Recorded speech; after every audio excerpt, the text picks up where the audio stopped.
오늘은 성령님은 누구신가 두 번째 시간입니다. 지난주에 그 성령님에 대해서 보혜사라는 단어를 우리가 새로 배웠는데요. 보혜사라고 하는 단어는 파라클레토스라고 하는 단어이고, 그 의미는 첫째가 돕는 자, 헬퍼의 뜻을 가지고 있고요. 두 번째로는 위로하고 격려해 주는 사람, 격려해 주는 자. 세 번째는 변호해 주는 사람. 그러니까 내 입장이 되어서 내 편이 되어주는 그런 역할을 하는 게 성령님입니다. 그러니까 성령 충만하다라고 할 때 지금까지 우리는 그 기능적인 면에 많이 굉장히 치중해서 생각을 했어요. 그래서 고린도전서 12장을 보면 성령의 은사들이 나오거든요. 그래서 고린도전서 12장 8절 이하에 보면 어떤 사람에게는 성령으로 말미암아 지혜의 말씀, 이게 성령의 은사예요.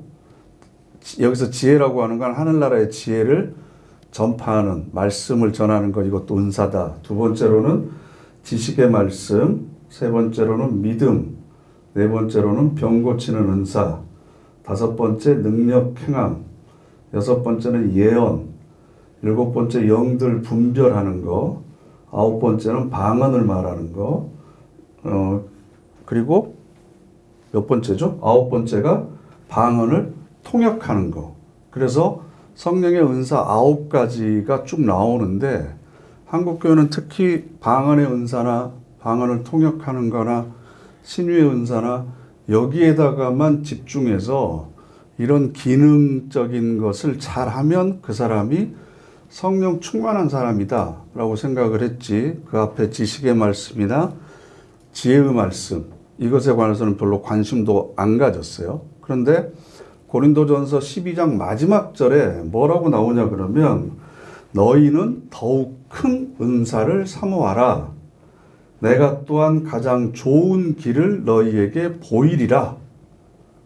그러니까 지금까지 말씀드렸던 이 9가지 은사보다, 성령의 은사보다 더 큰 은사가 있다는 거예요. 그리고 그 길을 내가 너희들에게 보여주겠다. 그렇게 12장이 끝나고 13장으로 넘어가요. 13장은 뭐죠? 사랑장이에요, 사랑장. 그러니까 성령의 은사 이 9가지는 결국 더욱 큰 은사인 뭘로 결론이 나게 돼 있어요? 사랑으로 결론이 나야 돼요. 사랑에 도착해야 돼요. 그러니까 내가 방언을 하고 병을 고치고 지혜의 말씀, 지식의 말씀 전하고 믿음이 좋고 무슨 은사를 받았든지 결국 그 기능을 통해서 우리가 성품과 인격이 사랑의 사람으로 변화돼야 되는데, 거기까지 가는 것에 대해서는 우리가 별로 관심을 안 가져서 성령의 은사에만 초점을 많이 뒀어요.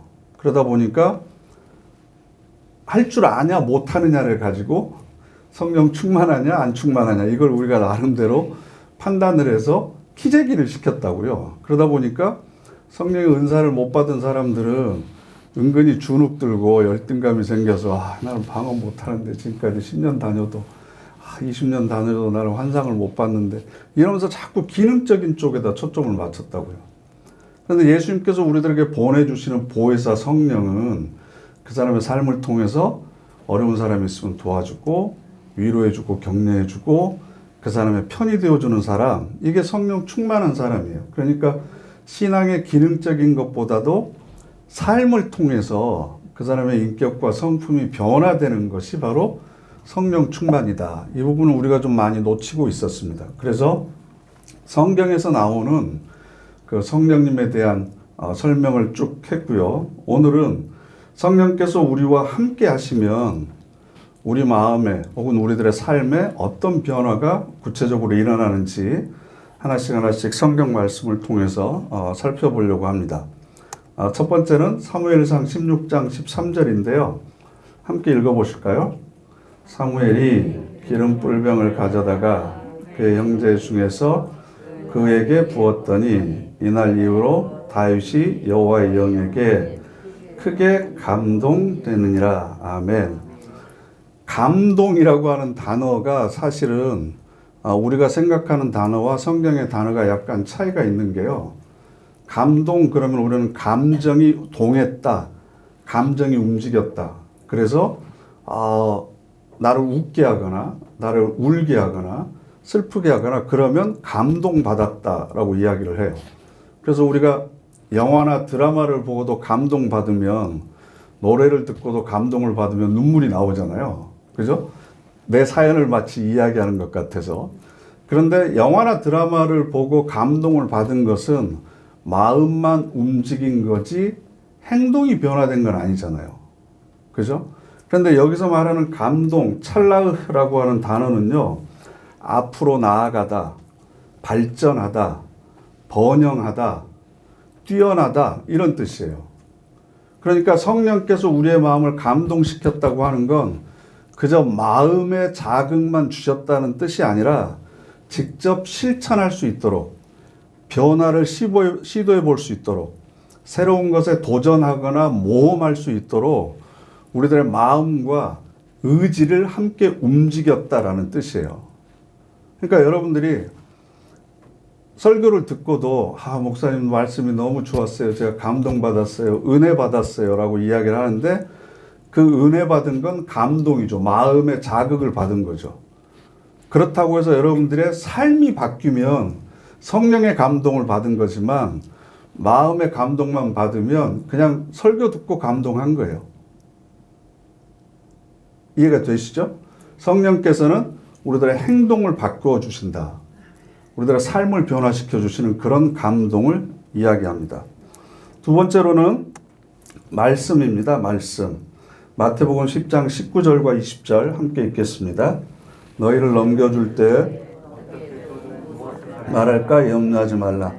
그때 너희에게 할 말을 주시리니 말하는 이는 너희가 아니라 너희 속에 말씀하시는 이 곧 너희 아버지 성령이시니라. 아멘. 이 말씀의 배경은요, 예수님 당시에 초대교회에서 신앙생활을 하는 사람들이 많이 잡혀갔어요. 박해를 받았어요. 그러면 재판을 받잖아요. 그러면 어떻게 자기 스스로를 변론해야 될지 잘 모르잖아요. 여러분도 사실 우리가 전도에 머뭇머뭇하는 이유는 교회 안 다니는 사람한테 가가지고 뭔 얘기를 해야 될지 잘 모르니까 얘기를 안 꺼내잖아요. 그래서 아예 가기조차도 안 하잖아요. 가더라도 말도 안 꺼내잖아요. 그런데 오늘 말씀은 무엇을 말할까 염려하지 마라. 그때 너희에게 할 말을 주겠다. 그리고 그 말하시는 이는 너희 속에서 말씀하시는 이 곧 너희 아버지 성령이시니라. 그래서 그 능력 전도라고 하는 게 있어요. 전도하는 방법 여러 가지 프로그램 중에 예를 들면 내가 자꾸 다니는 가게가 있어요. 근데 그 가게 주인하고 이제 좀 친해졌어요. 인사말을 하고. 근데 이분이 교회를 안 다녀요. 근데 내가 어떻게 그분한테 교회 다니는 게 뭐가 좋은지, 하나님은 어떤 분인지, 신앙생활의 유익이 뭔지 막 이런 거 생각해서 전달하려고 그러면 어디서부터 어떻게 얘기해야 될지 막막하잖아요. 그죠? 기도 한 편 쓰는 게 더 쉽지. 기도 한 편 쓰는 것도 더 어려운데. 그때 이 능력 전도라고 하는 건 뭐냐 그러면 그분을 만나기 전에 간절히 기도하는 거예요. 하나님, 그분을 사랑하는 마음을 나에게 부어주십시오. 주님의 마음을 나에게 허락해 주십시오. 그리고 그분의 필요를 잘 알고 계시는 주님께서 그분에게 가장 적당한 말씀을 나에게 생각나게 해주시고 내 입술을 통해서 그 사람에게 꼭 필요한 말, 꼭 드려야 할 말을 선포하게 해주십시오. 그렇게 딱 기도를 하고 딱 들어가는 거예요. 그러면 그때에 너희에게 무슨 말을 해야 될지 생각나게 해주시겠다 이겁니다. 그래서 저는 요즘에 새벽 기도할 때 우리가 말씀과 삶이라고 하는 그 묵상집을 가지고 하는데 그 말씀과 삶의 묵상에 나오는 말씀 구절들은 제가 정한 게 아니거든요. 그런데 읽을 때마다 제가 갈등이 있거나 해결되지 않는 문제가 있거나 아니면 마음의 감정적인 그런 쓰레기들이 있거나 이런 것들이 있을 때 참 신기한 건 그때마다 하나님께서 말씀을 통해서 나에게 꼭 필요한 말씀을 주세요. 그게 참 은혜인 것 같아요. 근데 그걸 안 해본 사람들은 몰라요. 또 매일 아침 묵상을 제가 카톡으로 계속 보내드리잖아요. 그러면 이제 가끔 이렇게 피드백을 주시는데 꼭 내가 무슨 생각을 하고 있는지 알고 보내는 것 같다. 그래서 나에게 꼭 필요한 말씀이 매일매일 나에게 오는 것 같아서 너무 기쁘다라고 고백하시는 분들이 있거든요. 그러니까 성령은 우리가 하나님의 말씀을 생각나게 해주시고 그 말씀을 말할 수 있도록 해주신다. 그러기 위해서는 뭐 어떻게 해야 되겠어요? 말씀을 관심을 가지고 자주 접해야 되는 거죠. 하나님께서 나에게 음성을 안 들려주세요. 그게 아니고 그 음성을 들을 정말 마음의 준비가 되어 있고 음성을 들려주시면 순종할 마음이 되어 있으면 어느 누구에게든지 하나님께서는 성령을 통해서 말씀을 전해주신다라는 겁니다. 세 번째로는 위로인데요. 사도행전 9장 31절 말씀 함께 읽겠습니다. 그리하여 온 유대와 갈릴리와 사마리아 교회가 평안하여 든든히 서가고 주를 경외함과 성령의 위로로 진행하여 수가 더 많아지니라. 아멘. 제가 가끔 그 교인분들한테 전화를 하면 오늘 아침에도 전화했는데 두 분이나 좀 안 받으셔서 그 원로 권사님들 중에 지난주에 못 나오신 분도 계셔서 이렇게 전화를 하면 제 전화번호가 저장이 안 돼 있는지 아니면 전화를 이렇게 가까이 안 두고 계시는지 안 받으시거든요. 근데 받으시는 분들이 더 많죠.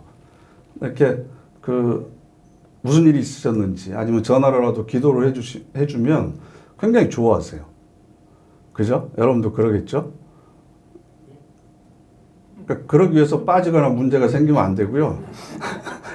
그런데 그렇게 기도를 해주면서도 제 마음속에 이렇게 좀 응어리처럼 안 풀리는 건 뭐냐 그러면 내가 정말 그분의 입장이 돼서 그분의 마음을 헤아리지 못하는데 이렇게 기도하는 것만으로도 위로가 된다니 참 고맙다라는 생각을 해요. 왜냐하면 저도 아파봤지만 그래서 입원도 해봤지만 똑같은 상황에서 고통을 겪어보지 않는 사람이 와서 하는 위로의 말이라고 하는 건 오히려 가식적으로 들리고 더 큰 상처가 될 때가 많이 있거든요. 그래서 저는 제가 싫어하는 말 중에 하나가 호상이라는 말 정말 싫어해요. 여러분 세상에 호상 없어요. 아무리 100세가 넘어서 돌아가셔도 여전히 자식에게는 그 부모의 죽음이 안타깝고 서글프고 오래 사신 만큼 기회가 더 많았음에도 불구하고 더 못해드려서 더 마음이 아픈 거지. 그냥 우리는 우리 마음 편하자고 그러잖아요. 위로하러 조문하러 가는 그래도 그렇게 오래 사셨으니까 호상이니까 괜찮아 슬퍼하지 마 이렇게 얘기를 하는데 사실은 우리가 그 아픔에 공감하기를 싫어하는 마음이 그 속에 있는 것은 아닌가. 그래서 인간이 하는 위로는 한계가 있어요. 섣불리 하면 안 돼요. 그래서 욥기 지난주에도 말씀을 드렸지만 욥의 친구들이 와가지고 욥이 당한 고난에 대해서 네가 이래서 저랬다 저래서 저렇다 굉장히 긴 논쟁을 하잖아요. 그런데 그 논쟁을 하기 전에 일주일 동안 그 잿더미 위에서 아무 말도 하지 않고 욥과 그 자리에 같이 앉아 있었어요. 네가 잘했네 잘못했네 지적하거나 핀잔하지 않고 그 고통의 자리에 7일 동안 금식하면서 같이 함께 있어 줬다고요. 그러니까 그 친구들의 이야기를 욥이 들어주는 거지. 아무리 친한 친구라도 그런 재앙을 겪었는데 오자마자 야, 네가 아무리 의인이라고 죄가 없을 줄 알아? 네가 죄가 있으니까 지금 하나님께서 이런 심판을 하신 거지. 곰곰이 생각해봐. 기억나지 않는 죄가 분명히 있을 거야. 이러면서 막 처음부터 지적했으면 그거 듣고 있겠어요, 여러분?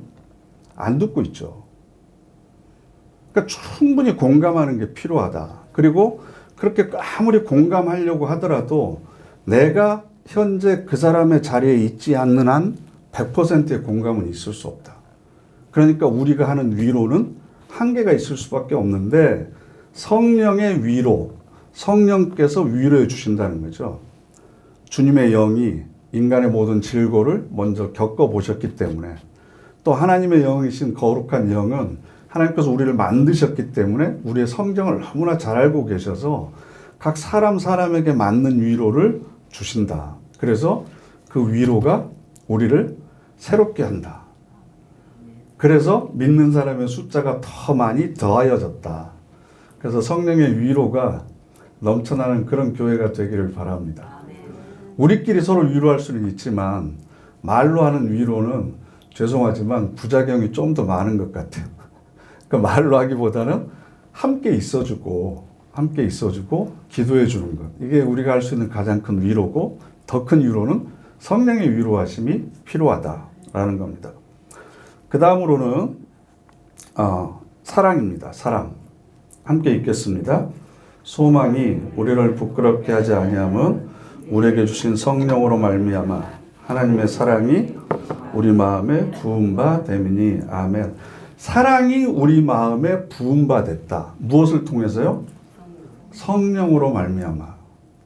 그래서 성령이 주시는 가장 큰 은사가 뭐라고요? 사랑이에요. 사랑. 고린도전서 12장을 거쳐서 13장이 가장 큰 은사, 그 길을 내가 너희들에게 보여주겠다. 그게 바로 사랑이고요. 갈라디아서 5장에 나오는 성령의 9가지 열매는 사랑과 희락과 화평과 오래 참음과 자비와 양선, 충성, 온유, 절제 해가지고 우리는 보통 이 성령의 열매를 몇 가지라고 하죠? 9가지라고 부르잖아요. 근데 저는 그렇게 생각 안 하고 사랑과 희락 사이에 이 세미콜론이라고 그러는데 이렇게 따옴표가 이렇게 있다고 생각을 해요. 그래서 사랑이, 성령의 열매는 사랑 하나인데 이 사랑이 8가지 방식으로 나타나는 거죠. 8가지 방식으로. 이해가 되시죠? 사랑이 있어야 희락이 있고, 사랑이 기본이 돼야 평화가 있는 거고, 그죠?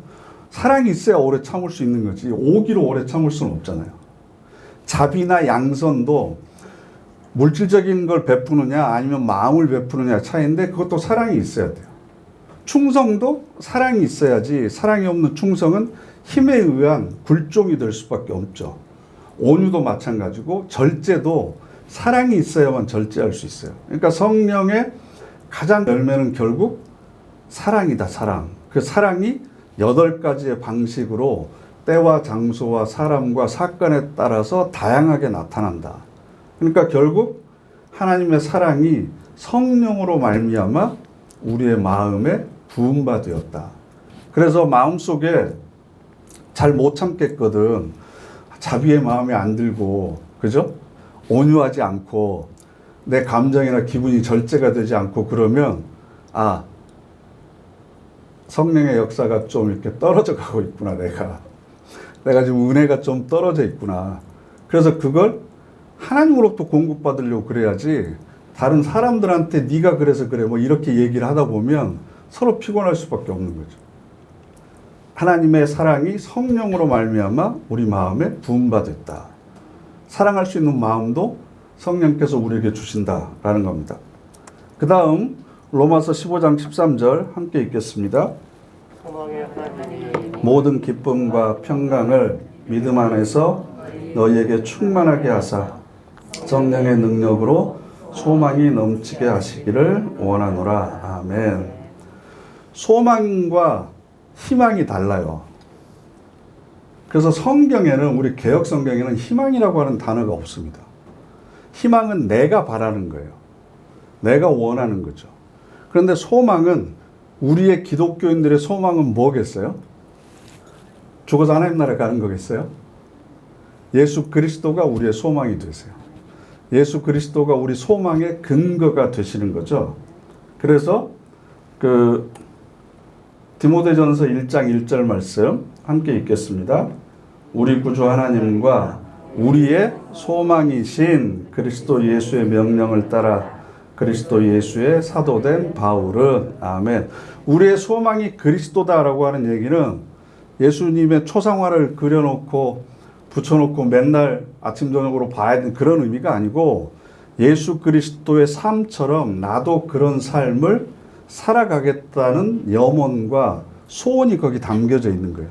그리스도께서 이 땅에 고난을 당하셨지만 죽음을 이기시고 부활하셔서 하나님 나라의 영광에 참여하셨듯이 우리도 그리스도와 같이 지금 이 땅에서는 비록 고난을 당하고 어렵고 힘들지만 예수 그리스도처럼 그렇게 우리도 될 것이다. 그래서 그리스도와 나는 운명 공동체다. 그리스도와 같은 삶으로 나도 내 삶이 앞으로 이어지고 연결될 거다. 그래야만 우리 신앙인들의 소망이 되는 거지. 아니면 하나님 저 100세 이상 살게 해주시고 건강하게 해주시고 얼마 자산 이건 희망이죠. 희망. 세상적인 것이기 때문에. 디모데전서 1장 27절 말씀 함께 읽어보시죠. 하나님이 그들로 하여금 이 비밀의 영광이 이방인 가운데 얼마나 풍성한지를 알게 하려 하심이라. 이 비밀은 너희 안에 계신 그리스도시니 곧 영광의 소망이니라. 아멘. 소망인데 영광의 소망이래요. 하나님 나라의 영광을 이야기합니다. 그렇게 예수님께서 하나님 나라의 영광을 소유하고 누리시고 계시듯이 우리도 마찬가지로 그런 영광에 참여하게 될 것이다 라는 겁니다. 로마서 15장 13절 말씀 함께 읽겠습니다. 소망의 하나님이 모든 기쁨과 평강을 믿음 안에서 너희에게 성령의 능력으로 소망이 넘치게 하시기를 원하노라. 아멘. 여기서 사도 바울은 하나님을 어떤 하나님으로 소개하고 있어요? 소망의 하나님. 우리를 향해서 소망을 갖고 계세요. 하나님께서. 어떤 소망일까요? 예수 그리스도와 같이 되기를 바라는 소망을 가지고 계시고 그 하나님께서 성령의 능력으로 우리에게 소망에 넘치기를 원하시는 거예요. 그러면 성령 충만한 사람은 이 땅에서 고난과 시련을 당하더라도 그리스도의 삶과 그분의 어떻게 하나님 나라에 가셨는지를 알고 있기 때문에 절망하거나 좌절하지 않는 거죠. 시련이 끝이 아니라고 하는 것을 알기 때문에. 그죠? 그런 소망 가운데 살아가는 사람. 그래서 세상이 감당할 수 없는 삶을 살아가는 사람. 이게 바로 성령께서 주시는 소망으로 충만한 사람이다. 내 뜻은 이렇지만 내가 생각하는 건 희망이지만 하나님께서 나를 통해서 하나님의 뜻, 소망을 이루어 가실 것이다. 그런데 그런 하나님이 언제까지 계시느냐? 함께 읽으시죠. 볼지어다 내가 세상 끝날까지 너희와 항상 함께 있으리라. 아멘. 그래서 사망의 음침한 골짜기 가운데서도 함께 계시는 소망의 하나님을 믿고 의지하면서 기쁨의 찬양을 부를 수 있는 사람. 이게 바로 성령 충만한 사람이다. 이게 결국 우리들의 삶을 통해서 나타나야 된다라는 겁니다. 그 다음에 거룩입니다. 거룩. 함께 읽어보시죠. 이 은혜는 곧 나로 이방인을 위하여 그리스도 예수의 일꾼이 되어 하나님의 복음의 제사장 직분을 하게 하사 이방인을 제물로 드리는 것이 성령 안에서 거룩하게 되어 받으실 만하게 하려 하심이라. 아멘. 성령 충만한 사람은 거룩한 사람입니다. 거룩한 사람은 구별된 사람입니다. 구별됐다고 하는 건 세상적인 삶을 살지 않는다 그런 의미가 아니라 하나님께 구별된 삶을 드린다라는 겁니다. 이 얘기는 무슨 뜻이야 그러면 교회 다니는 사람이나 교회 안 다니는 사람이나 똑같이 하루 세 끼를 먹어야 됩니다. 요즘에는 금식한다고, 다이어트 한다고 두 끼 먹기도 하고 한 끼 먹기도 하는데 아무튼 살기 위해서는 먹어야 됩니다.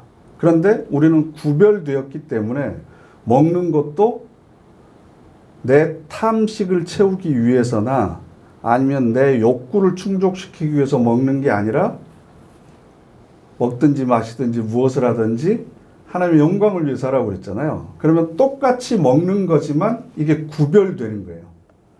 이해가 되세요? 집에서도 설거지하고 밥하고 주방 청소하고 이렇게 굳은 일 다 하잖아요. 교회 와서도 하잖아요. 똑같은 일이에요. 똑같은 일. 그런데 집에서 하는 것과 교회에서 하는 일은 구별되는 거예요. 구별되는. 똑같이 돈을 벌어야 돼요. 우리도 똑같이 돈을 벌어야 살 수 있죠. 그런데 하나님의 영광을 위해서 하는 일이면 그게 바로 성직이 되는 거예요. 거룩한 직업이 되는 거죠. 그러니까 똑같이 청소부라도 성자가 된 청소부라고 하는 책이 있는데요. 그 책을 보면 이런 구절이 나와요. 똑같은 청소부인데 어떤 사람은 먹고 살기 위해서 청소를 해요. 그런데 어떤 사람은 나는 지구의 한 켠을 깨끗이 하고 있어. 네? 그게 무슨 뜻이냐? 그러면 하나님께서 나에게 지구의 한 부분을 맡겨주셨다는 거예요.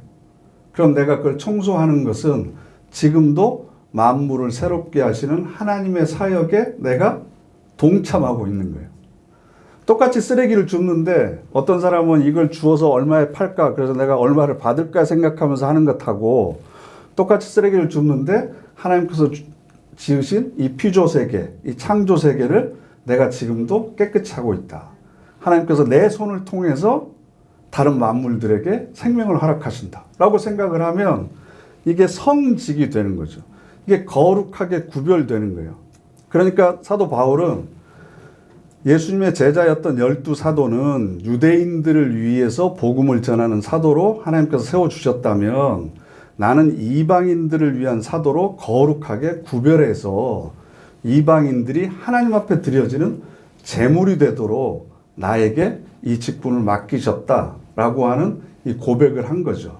그래서 이방인들도 할례를 받지 않았지만 율법이 뭔지를 모르지만 그들도 성령 안에서 거룩하게 구별된 존재로 하나님께 드려지게 된다. 이 이야기를 지금 하고 있는 거예요. 그러니까 우리하고는 이제 그 직접적인 상관은 없는 얘기지만 거룩하게 우리는 구별된 사람이다. 무엇을 하든지 내 욕망이나 내 욕구를 채우기 위해서, 나를 드러내기 위해서 하는 것이 아니라 하나님의 영광을 위해서 하고, 그리고 나를 통해서 하나님의 은혜와 사랑과 축복이 다른 사람에게 흘러가는 일을 한다. 그죠? 그러면 똑같은 일이라도 거룩한 일이 되는 거예요. 그러니까 살림이라고 하는 걸 지난번에도 말씀을 드렸는데, 삶이라고 하는 단어 있잖아요. 삶이라고 하는 단어를 풀어서 쓰면 살림이에요. 그러니까 집에서 여러분들이 하는 건 가족들의 생명을 살리는 행위예요. 요즘에는 전업주부가 천대받는 세상이고 뭐라도 벌어와야 집에서 좀 대접받고 큰 소리 치는 세상이 돼버렸지만 살림보다 더 위대한 일은 없거든요. 왜냐하면 그게 생명을 살리는 거기 때문에. 그러니까 우리가 주일날 주방에서 설거지하고 청소하는 것도 다른 사람의 생명을 위해서 필요한 것을 공급하는 거니까 이게 굉장히 거룩하고 하나님께서 보시기에 기뻐하는 일이다. 그렇게 생각하고 살아가는, 그래서 스스로를 거룩한 존재로 자존감을 가지고 살아가도록 해주는 게 성령의 역사다. 그래서 여러분들이 끊임없이 우리가 흔들리고 갈등도 있고 어려움도 있지만 그래도 나는 거룩하게 구별된 존재고 하나님께서 사용하시는 존재다. 그런 마음으로 긍지를 가지시고 최선을 다하시기를 바랍니다. 고린도후서 3장 17절 말씀 함께 읽어보시죠. 주는 영이시니 주의 영이 계신 곳에는 자유가 있느니라. 또 예수님께서 그런 말씀하셨죠. 진리를 알지니 진리가 너희를 자유케 하리라. 여기서 말하는 자유는 뭘까요? 기독교에서 말하는 자유는 우리가 일반적으로 생각하는 자유와는 좀 많은 차이가 있습니다. 제가 좋아하는 어떤 시인이 이런 시를 썼는데요. 자유는 얽매임이 하나 없는 걸림 없음이 아니다. 자유는 강력한 사로잡힘, 단 하나의 뿌리 박음이다. 우리는 나를 올가매고 있는 것, 내 발목을 붙들고 있는 것, 그래서 날 여기저기서 간섭하는 것, 이것으로부터 벗어나는 것이 자유를 누리는 것이라고 생각합니다. 그래서 많은 사람들이 여행을 좋아하는 이유가 자기가 걸머져야 되는 책임과 의무로부터 조금이라도 벗어나서 다른 사람의 시선을 느끼지 않고 마음껏 하고 싶은 걸 할 수 있는 것, 이걸 우리는 보통 자유라고 생각하거든요. 그런데 이 시인은 자유는 강력한 사로잡힘, 단 하나의 뿌리박음이다 라고 이야기를 하고 있습니다. 어떤 진리의 대상, 궁극적인 실제, 기독교에서는 그걸 하나님이라고 그러죠. 하나님에게 우리가 강력하게 사로잡혀서 그 진리에 우리들의 삶이 뿌리 박혀 있으면 우리의 삶은 자유롭다라는 겁니다. 사실 우리가 자유로움을 느끼지 못하는 것은 신체적인 구속, 억압보다는 정신적인 면이 훨씬 더 크죠. 성경에서 말하는 근심이라고 하는 단어는 마음이 나누어져 있다라는 뜻을 가지고 있습니다. 그러니까 우리들은 마음이 한 곳에 머물러 있지 못하고 자꾸 여기저기 이것저것 생각하고 또 그래서 우리들의 마음이 분산되어 있기 때문에 어지럽다는 거죠. 한 곳에 집중하고 또 한 가지를 결정했다고 하더라도 거기에 모든 삶의 에너지와 열정을 쏟아부을 수 없습니다. 왜냐하면 나누어져 있기 때문에 그렇습니다. 그래서 많은 걱정을 하고 불안과 염려와 두려움을 가지면서 살아가는 거죠. 그런데 주의 영이 계신 곳에는 자유가 있다. 즉 주의 영에 우리가 강력하게 사로잡혀 있으면 그 어느 것에도 자유로울 수 있습니다. 그렇기 때문에 성경에서 말하는 자유는 모든 간섭으로부터 자유가 아니라 강력한 사로잡힘, 단 한 곳에 우리의 삶이 깊게 뿌리 박는 것, 이것의 의미를 삶을 통해서 체험하시기를 바랍니다. 그리고 성령님의 역사, 그 다음에는 치유입니다. 말라기 4장 2절 말씀 함께 읽어보실까요? 내 이름을 경외하는 너희에게는 공의로운 해가 떠올라서 치료하는 광선을 비추리니 너희가 나가서 외양간에서 나온 송아지같이 뛰리라. 아멘. 치료하는 광선을 통해서 우리를 회복시켜 주시는 그런 하나님의 말씀이 야고보서에 있습니다. 뿐만 아니라 야고보서 5장 13절부터 16절까지 있는 말씀, 너희 중에 고난당하는 자가 있느냐? 그는 기도할 것이요. 즐거워하는 자가 있느냐? 그는 찬송할지니라. 너희 중에 병든 자가 있느냐? 그는 교회의 장로들을 청할 것이요. 그들은 주의 이름으로 기름을 바르며 그를 위하여 기도할지니라. 믿음의 기도는 병든 자를 구원하리니 주께서 그를 일으키시리라. 혹시 죄를 범하였을지라도 사하심을 받으리라. 그러므로 너희 죄를 서로 고백하며 병이 낫기를 위하여 서로 기도하라. 의인의 간구는 역사하는 힘이 큼이니라. 아멘. 성령께서는 우리를 치유하십니다. 치료는 환자에게 해당이 됩니다. 육체적인 질병을 가지고 있는 사람을 의사가 고치는 것을 치료라고 합니다. 그러나 치유는 전인적인 겁니다. 육체적인 질병뿐만 아니라 마음의 상처나 아픔, 또 우리 영혼의 부자유함, 그리고 우리 무의식 속에 있는 트라우마, 이 모든 상처들을 회복시켜서 하나님께서 만들어주신 그 온전한 모습으로 되돌아가도록 하는 것, 이게 바로 치유입니다. 그래서 하나님의 영이 우리에게 임하시면 육체적인 질병뿐만 아니라 우리는 죄로부터도 자유로워질 수 있습니다. 그래서 야고보서 5장 15절 말씀에 믿음의 기도는 병든 자를 구원한다 그랬는데 죄에 대한 이야기가 나옵니다. 16절에 너희 죄를 서로 고백하며 병이 낫기를 위하여 서로 기도하라. 아니, 병이 낫기를 서로 기도하는데 왜 죄를 서로 고백을 해야 되죠? 유대인들은 육체적인 질병과 마음의 죄를 따로 분리해서 생각하지 않았습니다. 육체적인 질병이 생기는 이유는 마음의 상처나 아픔, 혹은 마음의 뒤틀림, 혹은 마음의 부담감이나 여러 가지 왜곡된 것들이 있기 때문에 우리 몸의 가장 약한 부분이 탈이 나는 거죠. 그러니까 서로 마음속에 있는 것을, 그것이 무엇이든지 나를 힘들게 하는 것을 서로 고백하고, 그리고 나서 육체적인 병이 낫기를 서로 기도하면 성령께서는 육체적인 질병뿐만 아니라 우리들의 죄까지, 우리의 마음의 부담과 무거운 짐까지 온전히 치유해 주신다라는 겁니다. 우리 모두는 왕 같은 제사장이기 때문에 굳이 목회자에게 기도를 받지 않더라도 여러분 모두가 서로를 위해서 기도해 주는 그런 치유의 기도를 할 수 있습니다. 뿐만 아니라 누구의 기도가 세서 낫는 것이 아니라 예수님께서도 치유의 기적을 베푸신 후에 내 믿음이 너를 구원하였다 말씀하셨잖아요. 그러니까 내 믿음이 나를 치유하게 한다. 그 믿음을 가지고 이 성령님의 치유의 역사를 삶 속에서 많이 경험하는 우리 모두가 되시기를 간절히 바랍니다. 또 성령님께서는 우리에게 능력을 주십니다.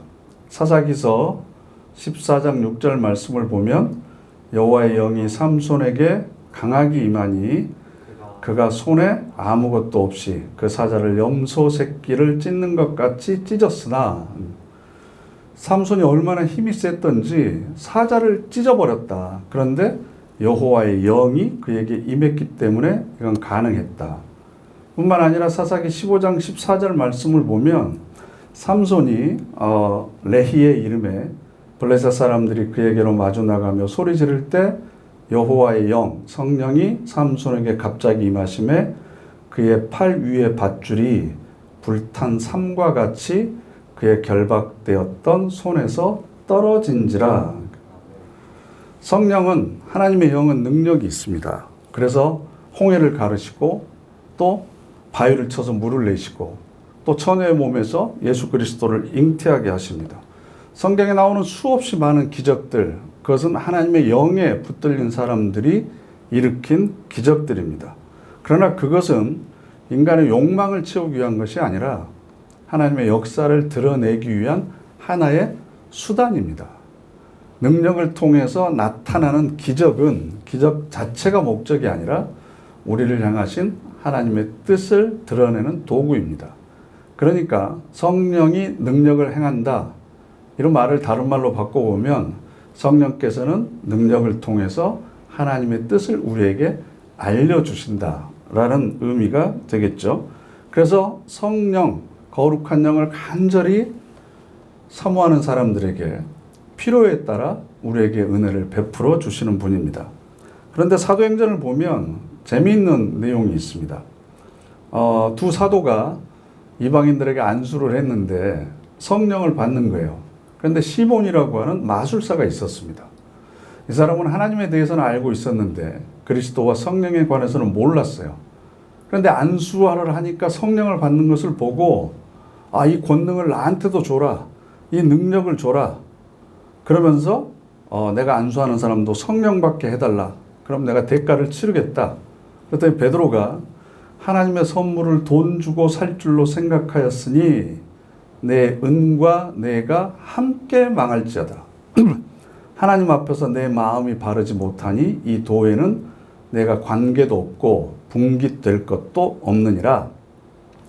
하나님의 영을 돈을 주고 사서 자기의 사심을 채울 수 있는 능력으로 바꾸어서 활용하려고 하는 의도가 있었다는 거죠. 그래서 이건 하나님 앞에서 네 마음이 바르지 못하다. 그러니까 성령의 도, 즉 하나님께서 성령을 통해서 나타내시려고 하는 여기에는 너는 관계도 없고 분깃이라고 하는 건 개인에게 주어진 몫이거든요. 그러니까 네가 받을 몫은 아무것도 없다. 그러므로 너의 약함을 회개하고 주께 기도하라. 혹 마음에 품은 것을 사하여 주시리라. 내가 보니 너는 악독이 가득하며 불의에 매인 바 되었도다.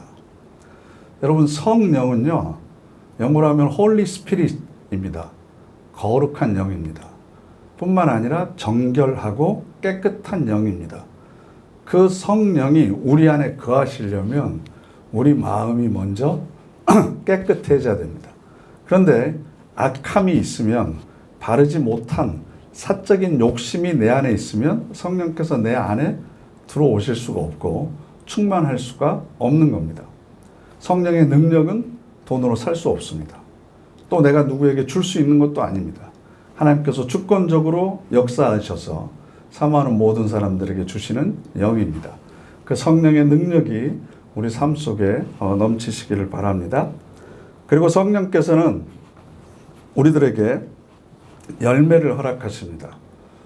오직 성령의 열매는 사랑과 희락과 화평과 오래 참음과 자비와 양선과 충성과 온유와 절제니 이 같은 것을 금지할 법이 없느니라. 아멘. 사랑의 열매가 8가지 모양으로 나타난다는 말씀을 드렸잖아요. 그런데 이 8가지의 내용, 즉 사랑까지 포함한 9가지 열매는요, 인격적인 변화를 이야기합니다. 제가 아까 말씀드렸던 고린도전서 12장에 나오는 성령의 은사, 즉 성령의 선물은요, 인격의 변화 없이도 받을 수 있습니다. 인격의 변화 없이도 얼마든지 방언할 수 있고요, 병을 고칠 수 있습니다. 자기가 성령의 은사를 받은 것을 과시하거나 자랑하고 다른 사람을 무시한 그런 교만한 사람들은 인격의 변화 없이도 성령의 은사를 체험한 사람들입니다.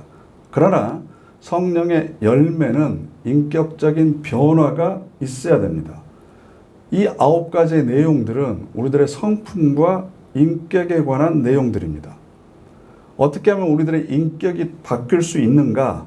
그건 내 안에 계신 성령님과 깊이 사귀어 갈 때 우리가 그분을 닮아가는 거죠. 왜? 성령은 그리스도의 영이기 때문에 그리스도의 영을 내 안에 품고 오랜 시간 사귀다 보면 그리스도를 닮아가는 거죠. 또 성령은 아버지의 영이시잖아요. 그러면 성령과 깊은 사귐과 교제를 하다 보면 하나님 아버지를 우리가 자연스럽게 닮아가는 겁니다. 그러니까 중요한 건 열매를 맺으려고 하지 말고 열매를 맺을 수 있는 나무가 되는 겁니다. 사과나무에서 배 열매를 맺을 수 없습니다. 그렇죠? 귤나무에서 탱자 열매가 맺힐 수 없습니다. 반대도 마찬가지죠. 성령의 열매를 맺기 위해서는 내가 먼저 성령에 충만한 그런 나무가 되어야 됩니다. 즉 성령께 강력하게 사로잡혀서 내 삶의 뿌리가 진리 가운데 깊이 박혀 있고 그 말씀을 통해서 영양분, 수액을 충분히 공급받은 건강한 나무면 열매를 맺으려고 기를 쓰고 애쓰고 노력하지 않아도 열매는 자연스럽게 열립니다. 그런데 우리가 그런 나무가 되려고 하는 노력보다는 열매를 맺으려고 하는 그런 가시적인 전시적인 신앙에 매달리다 보니까 열매 자체도 충실하지 못하고 그 열매도 다른 사람에게 유익을 주지 못합니다. 그래서 예수님께서는 열매를 보아서 그 나무를 안다라고 말씀하신 겁니다. 그러니까 성령의 열매, 내가 과연 인격적이고 성품적으로 얼마나 많이 하나님 앞에 변화되었는가. 이게 바로 성령께서 나를 통해서 역사하시는 가장 중요한 증거다라는 겁니다. 이런 성령이 추상적인 허공에 떠 있는 그런 이야기가 아니라 바로 우리에게 임하십니다. 그게 바로 사도행전 2장 1절부터 4절에 있는 말씀인데요. 오순절에 다 같이 한 곳에 모여 있었습니다. 6월절이 지나고 나서 7주를 지나고 나면 49일이잖아요. 그 다음 날이 바로 오순절입니다. 그래서 마가의 다락방에서 120명의 제자들이 함께 모여서 기도하고 있었는데 그때 예수님께서 약속하신 성령이 그들에게 임합니다. 호련히 하늘로부터 급하고 강한 바람 같은 소리가 있어 그들이 앉은 온 집에 가득하며 급하고 강한 바람 같은 소리가 그 방을 가득 채웠습니다. 그리고 마치 불의 혀같이 갈라지는 것들이 그들에게 보여 각 사람 위에 하나씩 임하여 있더니 그들이 다 성령의 충만함을 받고 성령의 말하게 하심을 따라 다른 언어들로 말하기 시작하니라. 아멘. 성령께서는 다양하게 우리에게 임재하십니다. 말씀을 듣다가 혹은 혼자서 말씀을 묵상하다가 기도하다가 아니면 안수기도를 받다가 여러 다양한 방법으로 성령은 우리를 찾아오십니다. 문제는 그 성령을 얼마만큼 내가 간절하게 사모하고 있느냐, 얼마만큼 원하고 바라고 기도하고 있느냐, 거기에 달려 있습니다. 그래서 여러분들이 간절히 사모하시고 성령을 모셔서 그 성령의 역사가 여러분들의 삶 가운데 많이 드러나시기를 바랍니다. 그런데 지금까지 이런 성령에 관한 이야기를 하면 사실은 너무 추상적이고 손에 잡히지 않아서 나하고는 별로 상관이 없는 걸로 생각합니다. 왜냐하면 성령을 우리가 기능적인 은사에다만 집중해서 생각을 했기 때문에 나는 방언을 못해서 성령 충만하지 않나 봐. 나는 신비한 환상을 경험하지도 않았어. 기적 같은 치유도 경험하지 않았어. 그렇게 생각합니다. 그런데 고린도전서 12장 3절 말씀, 그러므로 내가 너희에게 알리노니 하나님의 영, 즉 성령으로 말하는 자는 누구든지 예수를 저주할 자라 하지 아니하고 또 성령으로 아니하고는 누구든지 예수를 주시라 할 수 없느니라. 아멘. 하나님의 영이 우리 가운데 계셔야만 예수를 그리스도로, 즉 구주로 우리가 고백할 수 있다는 겁니다. 성령께서 우리의 마음을 감동하셔서 우리가 그렇게 말하도록 행동하도록 하셨습니다. 여러분이 지금 이 동영상을 보고 계시거나 이 자리에 앉아 계시는 것도 성령께서 그 마음을 감동하셔서 여러분들의 발걸음을 이곳으로 옮겨주셨습니다. 또 말씀을 들을 수 있는 길을 열어주셨습니다. 기도도 마찬가지입니다. 기도는 내가 하나님께 하는 것 같지만 먼저 성령께서 우리에게 기도하고 싶은 마음을 주신 거죠. 그리고 기도의 자리로 우리를 끌고 가신 겁니다. 이게 바로 감동이죠. 그래서 기도는 사실 내가 하나님께 명세서를 요구하는 것이 아니라 기도의 자리로 초청하신 하나님의 부르심에 내가 응답하는 겁니다. 그래서 기도는 그 자리로 나를 불러주신 하나님의 음성을 들으려고 하는 노력이 선행돼야 됩니다. 이 기도에 대한 내용은 나중에 다시 더 자세하게 말씀을 드리도록 하고요. 예수를 그리스도로 고백하는 그 마음만 있어도 이미 성령께서는 내 안에서 역사하고 계신 것이다. 이미 나는 성령께 사로잡힌 삶을 시작하고 있다. 그런데 스스로 확신이 없는 이유는 아직도 우리가 거울을 보는 것처럼 희미하기 때문입니다. 어쩔 때는 내가 거룩한 것 같은데 어떨 때는 내가 너무 세속적인 것 같고 어떨 때는 성령의 법이 나를 주장하는 것 같은데 어떨 때는 육신의 법이 주장하는 것 같고 또 어떨 때는 운에 충만한 것 같은데 어떨 때 보면 너무 세상 사람들과 똑같은 것 같고 그런데 그것을 자각하게 하는 것도 바로 성령께서 하시는 겁니다. 그리고 우리들에게 하나씩 하나씩 우리를 성장의 길로 이끌어 가실 겁니다. 그래서 성령은 어느 누구에게나 다 허락하시는 하나님의 귀한 선물이다. 그리고 그것이 바로 나를 사랑하시는 하나님의 증거다. 이걸 여러분들이 기억하시기를 바랍니다. 마지막으로 성령 충만한 삶을 살기 위해서 우리에게 주신 말씀 히브리서 2장 4절인데요. 함께 읽어보실까요? 그리고 하나님께서도 표징과 놀라운 일과 여러 가지 기적을 나타내시고 또한 당신의 뜻을 따라 성령을 선물로 나누어 주심으로써 그들의 증언을 뒷받침해 주셨습니다. 아멘. 하나님께서는 우리들에게 성령을 선물로 주실 뿐만 아니라 또 표징과 놀라운 여러 가지 기적들을 주십니다. 우리로 하여금 깨닫도록 하기 위해서 하나님께서는 지금도 다양한 방법들을 통해서 일하고 계십니다. 내가 살아가면서 겪는 모든 문제와 사건들, 만나는 사람들, 또 나의 상황과 조건들, 이 모든 것들을 통해서 끊임없이 저희들에게 사랑의 손짓을 보내고 계십니다.